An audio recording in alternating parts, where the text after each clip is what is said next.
jefe de la comunicación gubernamental, el amigo Homero Figueroa, explicando que el proyecto de ley de trata de personas, explotación y tráfico ilícito de migrantes, porque uno habla de trata nada más, pero el proyecto también es de migrantes, lo que pasa es que uno titula por mayor comodidad. Se va a buscar un consenso y dice él que es un presidente que escucha y escuchó la voz ciudadana. En una lógica elemental simple uno lo viera al revés. Debió escucharse primero y buscar el consenso antes de someterlo, por ese no es el tema. Desde temprano anunciamos que íbamos a tener en nuestra entrevista principal a Nacés Perdomo, abogado constitucionalista. Vamos a hablar no necesariamente en los aspectos políticos, de que se retiró, de por qué no se retiró, sino del proyecto en sí, de la pertinencia que tuvo y de un aspecto fundamental. Yo vi a Finjus planteando que esos son compromisos internacionales, y Homero lo decía, son compromisos internacionales que nosotros debemos asumir. Ahí está el famoso protocolo de Palermo, que no son uno, son tres. Ese uno de los tres, que son del 2000 y que entran en vigencia en el 2003. Y a propósito de eso, vino la ley de migración, que es de 2003 de nosotros, también, no, la de trata de personas, que es de 2003, la de migración y su protocolo, que es de 2004, ajustando la carga. Nacés, buenos días, y te disparo inmediatamente. ¿Cuál es la obligación de los países con este tipo de convenios internacionales que suscriben? ¿Están obligados a asumirlo como tales o aplicarlo a su realidad concreta? ¿Cuál es tu opinión? Buenos días, gracias por invitarme. Mira, sí, son compromisos internacionales. República Dominicana es signataria de 1977 del Pacto por los Refugiados, por el Estatuto de los Refugiados, y en 2006 aprobó el protocolo para la lucha contra la trata de personas. Ciertamente estos instrumentos crean responsabilidades a los estados, pero, como tú bien dices, dejan un marco de acción para que cada estado organice su derecho interno y haga efectivos esos compromisos de acuerdo con su derecho interno. Es decir, no es una receta que tiene que ser aprobada y ejecutada de una manera muy específica. Ahí las líneas generales sí son obligatorias para todos los estados signatarios, pero dentro de esas líneas generales hay muchas maneras de, acomodar la carga. Nacés, me interesa saber si esta es, posiblemente me sé la respuesta, pero quiero que tú la analices, el primer proyecto que un gobierno dominicano somete por vía de un organismo internacional, porque esto no es de factura dominicana, esto se hizo en un organismo internacional y es prácticamente un copy-paste de muchos países. Es la primera vez que se somete en el Congreso Nacional, que se aprueba, y el contexto en el que se aprobaron las anteriores leyes que tenemos, porque ya República Dominicana tiene una ley. No, mira, gran parte de las reformas jurídicas que República Dominicana ha adoptado en el último cuarto de siglo, los últimos, en mayoría de 30 años, son producto de la aplicación aquí de leyes marco, porque República Dominicana empezó a finales de los años 90, o principios de los años 90 más bien, una integración al marco jurídico internacional, y eso es bueno. Es decir, algunas de las leyes que ustedes como periodistas, por ejemplo, más usan, son leyes que son fruto de compromisos internacionales, claro. No por la ley de libre acceso a la información pública. Entonces, o sea, no es casualidad que hay, un impulso grande de reformas internas a partir de la aprobación del DR-CAFTA. O sea, el entorno internacional siempre afecta la producción jurídica interna, ¿verdad? Entonces, no es la primera vez ni va a ser la última vez que se presentan proyectos de ley que han sido redactados con la colaboración de organismos internacionales.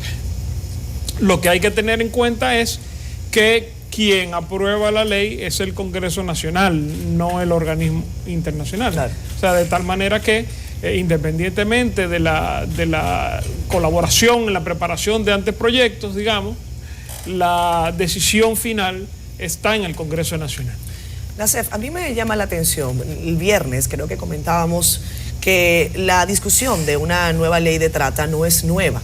Incluso la procuradora de persecución del Ministerio Público, Jenny Berenice, el año pasado encabezó una actividad en donde estuvieron representados distintos sectores, entre ellos la academia, entre ellos los partidos políticos, representantes de distintas organizaciones, en donde al parecer todo el mundo está de acuerdo en que hay que modificar la actual legislación de persecución a los crímenes de trata de personas y trata de blancas. En el principio de reconocimiento de que hay que modificar esa legislación y lo que se ha planteado, ¿cuáles son los articulados que generan definitivamente duda sobre que esa ley podría dar un espacio para que se contemplen a los inmigrantes ilegales y no a los que son víctimas de trata? Okay. Mira, yo leí el proyecto y a mí me parece que, contrario a lo que se ha dicho, no prevé beneficios distintos para los inmigrantes indocumentados que vienen voluntariamente que lo que establece la ley actual. Lo que sí sucede es que la redacción de la ley y la selección de términos jurídicos, algo que puede parecer técnico pero tiene impacto, crea confusión. Entonces, aunque yo no pienso que esa es la intención del proyecto, sí hay que reconocer que, a menos que tú hagas una lectura muy cuidadosa de él, puede llevar a confusión.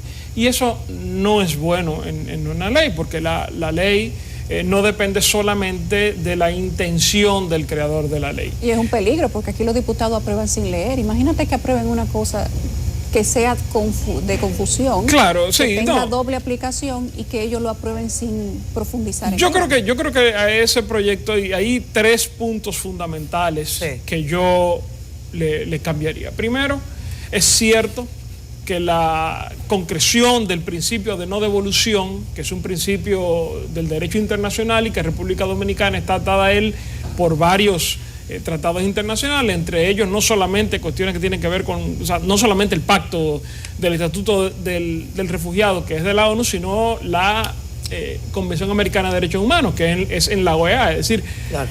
Pero es verdad que está redactado de una manera que lo hace mucho más amplio de la voluntad manifestada en esos pactos internacionales. En principio, el principio de no devolución, lo que prevé es que un refugiado o un extranjero, porque la Convención Americana de Derechos Humanos no dice que es un refugiado, dice cualquier extranjero, sea devuelto a un país en el que va a sufrir persecución o violencia, ¿verdad?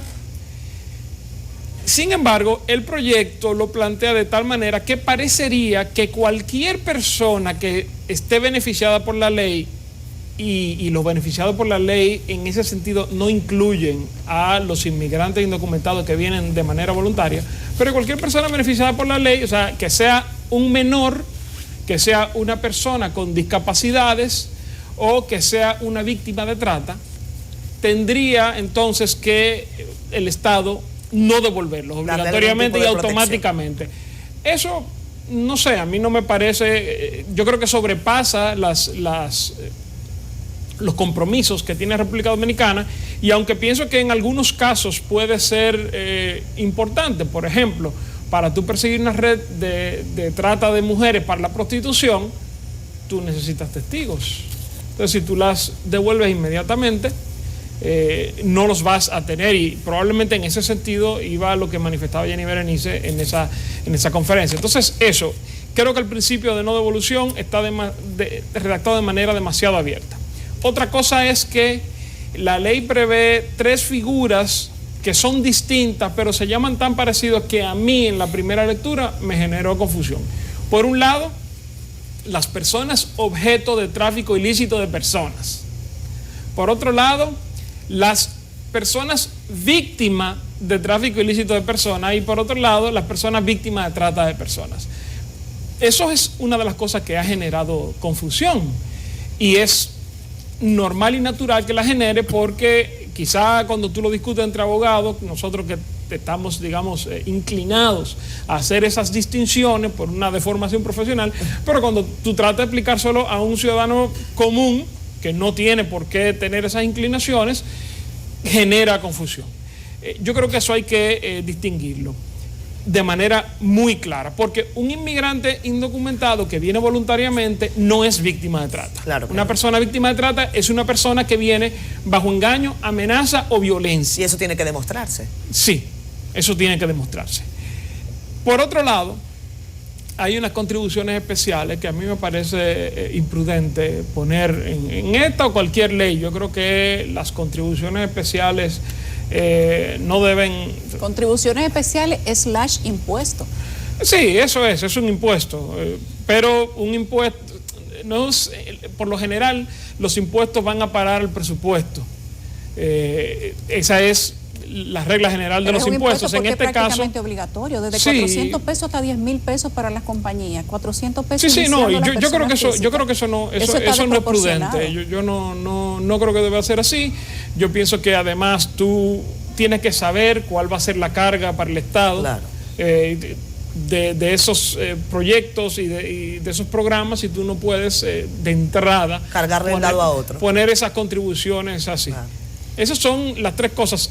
Obviamente hay muchas cosas que pudieran mejorarse aparte de esas tres, pero el tiempo en televisión es limitado. No, esa parte es una de las objeciones. Tipo de compromiso tú no puedes atarte a nivel internacional que signifiquen cargas que el Estado no pueda llevar, incluso en el caso de nuestras situaciones en su frontera terrestre, que sí, podría pero fíjate, desbordarse. El proyecto, y esto hay que decirlo, porque de la misma manera que digo que hay cosas que tienen que aclararse y mejorarse, también debo decir lo que sí dice el proyecto. El proyecto prevé que las víctimas de trata son las beneficiarias de esos programas. Sin embargo, que los inmigrantes indocumentados que vienen voluntariamente se benefician de las mismas cosas que tiene la ley de migración ahora. Está en los artículos 75 y siguientes, que son respeto a sus derechos, o sea, tú no puedes dejarlos en su dignidad, el derecho al debido proceso y al alojamiento en centros como el de Jaina. No prevé para los indocumentados que vienen voluntariamente otra cosa. Ahora, no está lo suficientemente, o pudiera estar más claro. Mira, tú dijiste algo importante, recetas generales. Eso,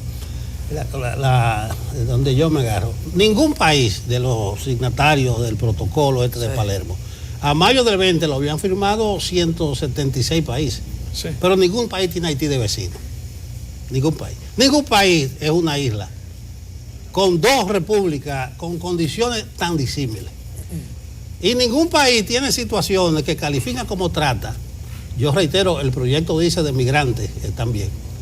Tantas situaciones que tú las puedes enumerar como la República Dominicana. Por eso yo digo, la realidad concreta, el análisis concreto de la realidad concreta. ¿Pero a dónde voy? Pero es que el proyecto, la definición de trata que tiene, ya está en la ley actual. Exacto. Entonces, yo mencioné la ley de migración de 2003, que está inspirada en este protocolo de Palermo, que es del 2000.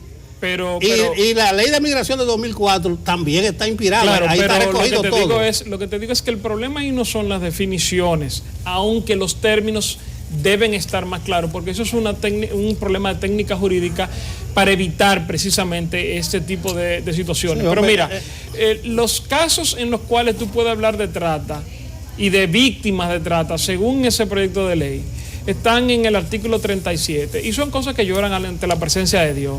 Esclavitud, no trabajo en condiciones malas, no. Esclavitud. En un cafetal o una plantación de arroz. Esclavitud. Central Romana, lo de Central Romana raya casi en la esclavitud.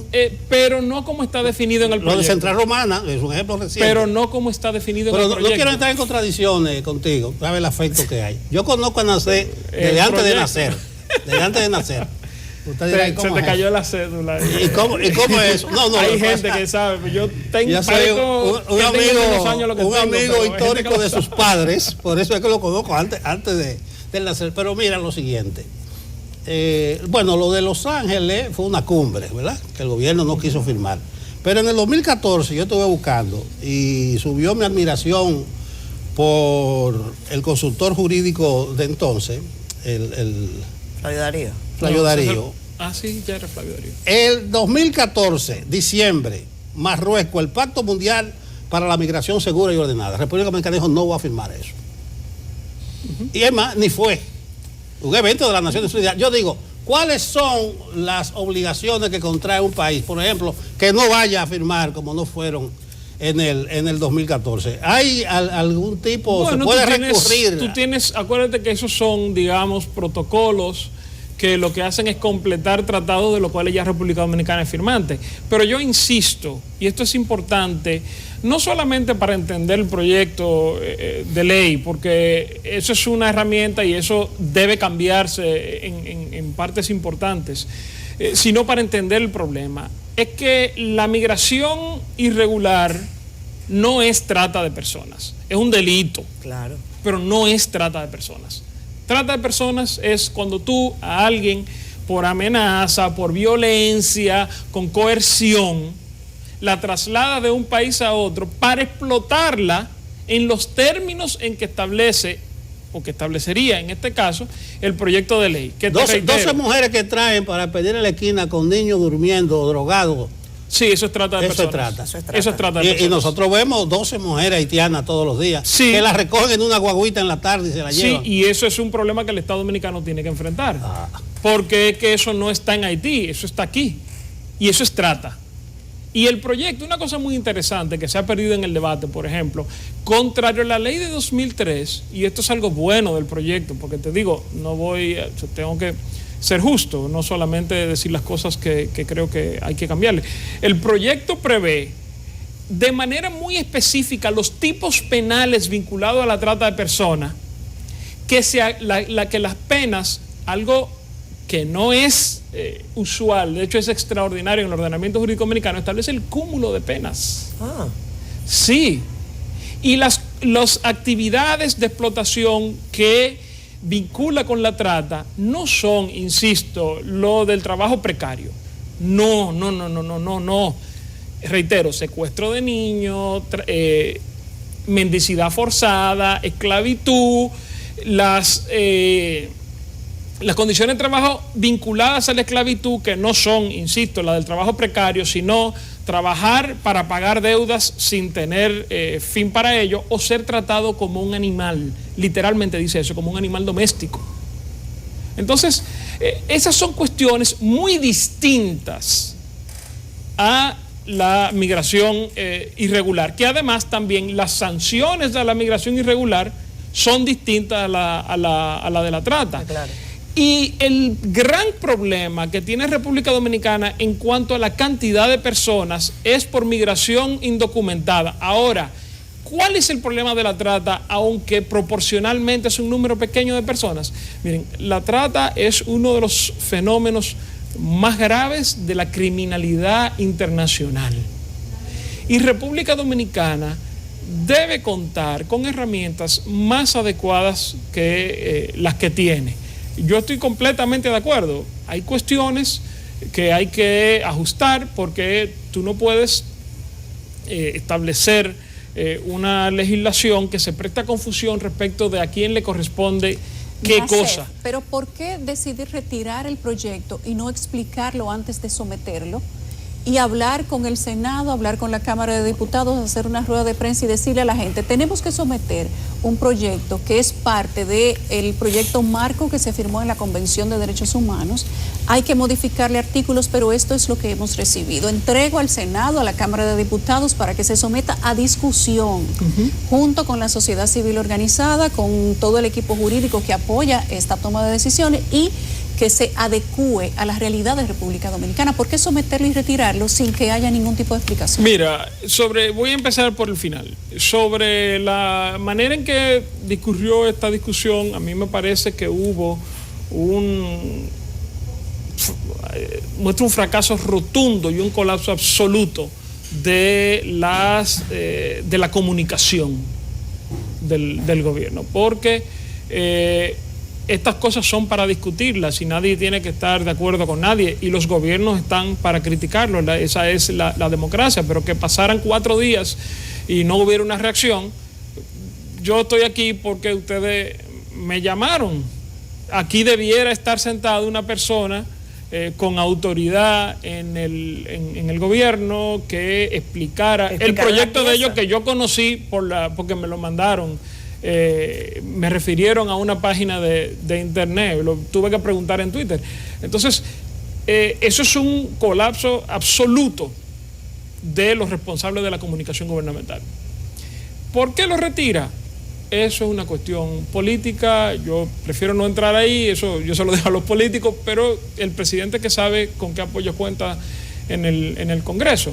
Yo creo que en cualquiera de los dos estadios, ya sea antes o después de someterlo, hay espacio para la discusión, porque eso es importante. Y yo insisto, o sea, las preocupaciones que han manifestado muchas personas no son irrazonables. Ciertamente, a mí mismo me preocuparía que el Estado Dominicano decidiera asumir responsabilidades como las que prevé el proyecto para las víctimas de trata con todo el inmigrante indocumentado que venga.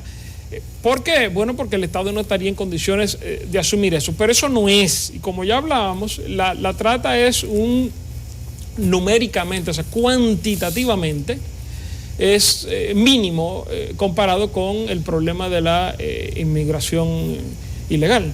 Nacef, según tu exposición y el conocimiento que tienes sobre la ley y otros principios del derecho internacional, dejas claro que al menos la inspiración del proyecto no era necesariamente lesiva a los intereses de la soberanía nacional.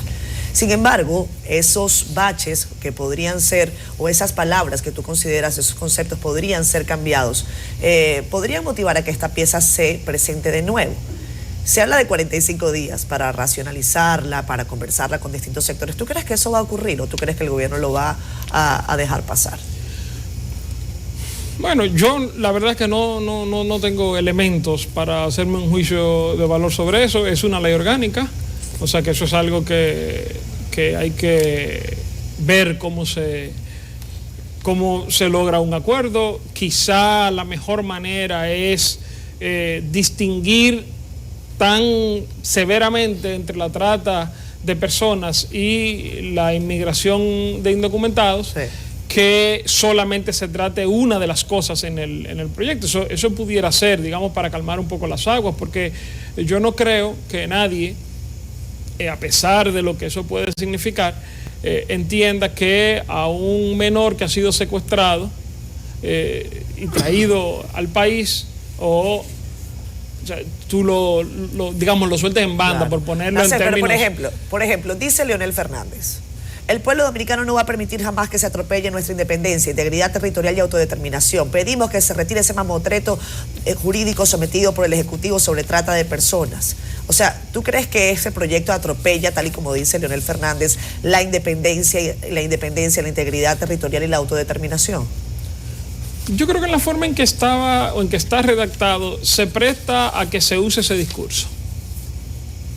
Yo no creo que esa haya sido la intención, pero pienso que por la falta de precisión en el lenguaje del proyecto se presta a ese discurso. Yo insisto y reitero, entiendo la preocupación de la gente, porque además ciertamente este es un país con muchas carencias y las obligaciones de esa naturaleza son obligaciones que están atadas a la capacidad económica del Estado de solventarlas. Eso no lo digo yo, lo ha dicho el Tribunal Constitucional respecto de los derechos sociales. Y entiendo además que hay que tener herramientas adecuadas para combatir ese fenómeno de la criminalidad transnacional. Que guste o no, eso no solamente se combate con el ataque a los que lo perpetran, sino con la protección a las víctimas. Pero hay que distinguir siempre de manera muy clara entre la trata de personas y el que viene con un coyote o el dominicano que se va con un machete. Eso, según la legislación actual? La legislación actual. ¿Quién determina eso? Porque para eso debe haber un proceso, porque alguien puede decir, sí, no, yo fui engañado y no haberlo sido. O alguien Sí, pudo pero haber eso- venido por voluntad propia y después ser sometido a Ya, violaciones de sus derechos. eso no funciona así. Es decir, las condiciones en las que tú eres encontrado, porque ahí funcionan mucho los problemas de hecho. O sea, la ley no tiene que prever si te encuentran en tal o cual condiciones, sino si las condiciones en las que tú eres encontrado reflejan eso. O sea, una mujer que es encontrada en un hotel lleno de otras mujeres jóvenes, donde las habitaciones se alquilan por hora y todo el mundo sabe lo que pasa ahí. Sin pasaporte. Y no, tiene acceso a su pasaporte, a su Claro. documento de Como una identidad. No deuda es lo que no se mismo, paga. no es lo mismo que si te encuentran de chiripero en la calle. O sea, Claro. son situaciones de hecho profundamente distintas. Y el Estado tiene las herramientas como las tiene para cualquier Claro. investigación penal para determinar cuáles son los hechos de ese caso en particular. Bueno, una última cosa de mi parte, Nacé. A propósito, decía un leguleyo que son tantas las situaciones que provoca el hecho de nosotros ser vecinos de Haití y las condiciones históricas, que cualquier leguleyo se buscaría motivo para justificar cuando hay trata, cuando hay migrantes. No, pero eso es una cosa al margen. No, Nelson, pero te voy a decir una cosa. El legislador está imposibilitado de redactar ninguna norma que no sea pasible de la malinterpretación cuando es intencional. El problema de este proyecto es que se presta a la malinterpretación, aunque no sea intencional. No, Eso es demasiado ambiguo. Incluso en ese la sentido. intención última es loable, el respeto a la dignidad, los derechos del migrante. Sí, yo creo que... Pero mira, ¿a dónde voy? Tú hablabas de la comunicación, pero yo creo que el mal viene de un chin más para atrás. Llamó la atención que el presidente del Senado convocara una rueda de prensa. Hasta los mismos periodistas de allá decían, oh, pero no conocemos un precedente que el presidente, porque se vio obligado a aclarar. Tú dices que es una ley orgánica. Eso remite a que debió haber antes una gestión, como se le busca la vuelta a los proyectos de ley. Si son orgánicos, va a necesitar una mayoría calificada. Entonces, ¿a dónde voy? Ya Catherine hablaba del consenso, 45 días. Hay gente que piensa que por factores históricos, culturales, ya está ideológico, lo que tiene el gobierno es darle una vuelta y barajar esto mientras tanto, quitarse esa camisa de fuerza y que 45 días, porque un consenso en estas condiciones no se va a lograr. Va a ser complejo. Bueno, eso es lamentable, porque en lo que viene y va el tiempo, República Dominicana sigue sigue enfrentando un problema de ese fenómeno de la criminalidad transnacional, que es la trata de personas. Y yo te digo una cosa, yo sé, todos lo sabemos, que cuando se habla de extranjeros en conflicto con la ley y de inmigración no regular, se piensa primero en los haitianos, pero a mí no me queda claro que las principales víctimas de trata en República Dominicana sean haitianos. Eso a mí no me queda nada claro. Y yo creo que es importante que el país se dote de herramientas para enfrentar ese flagelo. Fíjate que en toda esta discusión se ha perdido de vista las herramientas que crea la ley desde el punto de vista del derecho penal para la persecución de estos delitos. Que cuestiones como el cúmulo de penas, algo que tú le preguntas a cualquier penalista aquí y te va a decir, bueno, eso es extraordinario, o sea, en el sentido de que no es común en la legislación dominicana, si existe en algún lugar. Aunque el código no lo establece. Claro. O sea, Nacef, que tú coincides con algunos de nosotros de que se pudo introducir un buen proyecto sobre la base de lo que se necesita y que no necesariamente podía o necesitaba o ameritaba ser vilipendiado, de haberse revisado y quizá haberse comunicado de la manera correcta. Mira, a mí me preocupa por esto y por más cosas la manera en que se está llevando el debate público en República Dominicana. Es una situación de extremismos, sí, donde lo único que estamos haciendo es lanzarnos epítetos, y así no se resuelven los problemas. Y compitiendo quién hace Hay quedar necesidad de discutir desde la diferencia, de discutir desde enfoques distintos para llegar a acuerdos, porque la democracia es eso. Yo no puedo venir aquí y decir, el proyecto es una maravilla y la gente que lo está criticando está completamente fuera de base. No, porque yo creo que ciertamente el proyecto es muy mejorable. De la misma manera, yo no puedo venir aquí a decir, no, que esto es una entrega de la nación, porque por lo menos mi lectura jurídica es que esa no es la intención. Entonces, si nosotros nos vamos a poner en esa dinámica, que es una dinámica que tiene ya algunos años, aquí hace 7 u 8 años, nadie puede hablar de nada sin que lo descalifiquen, el proyecto de trata de personas va a ser el menor de nuestros problemas. Bueno, y el componente político en un año preelectoral, eso va a estar potenciando. Gracias, Nacef. Claro. Esperamos que te vayas tranquilo a tu casa, porque la última vez que yo recuerdo que entrevisté a Nacef, ahora lo mandamos con el coronavirus. Entrevistamos en el mismo asiento de él a un doctor. Sí, esa es una memoria. Sí, no fue la última vez, pero te hicimos una maldad. Sí. Sin querer. Gracias, Nacef. Gracias.